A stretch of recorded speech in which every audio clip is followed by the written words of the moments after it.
সকালবেলা যখন সূর্য উঠে, সূর্যের আলোটা যখন জানলা দিয়ে ঘরে ঢুকে, তখন ওই সূর্যের আলোর ভিতরে ভালো করে তাকালে দেখা যায় ছোট্ট ছোট্ট ধূলিকণা। দেখছেন? ছায়াতে গেলে সেই দুল দেখা যায় না।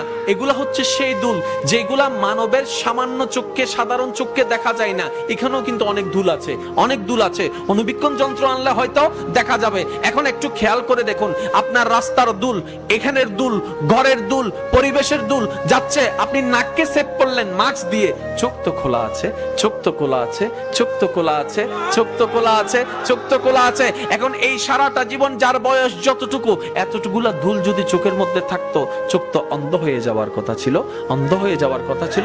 ওই অন্ধ তো হয় নাই, অন্ধ তো হয় নাই। আল্লাহ পাক বলে, বান্দা তুই তো আমার কুদরতকে বোঝার চেষ্টা করস নাই, কখনো কখনো আমার যত্নকে বোঝার চেষ্টা করস নাই, কখনো আমার ভালোবাসাকে বোঝার চেষ্টা করস নাই। আমি আল্লাহ তোকে যেহেতু বানিয়েছি,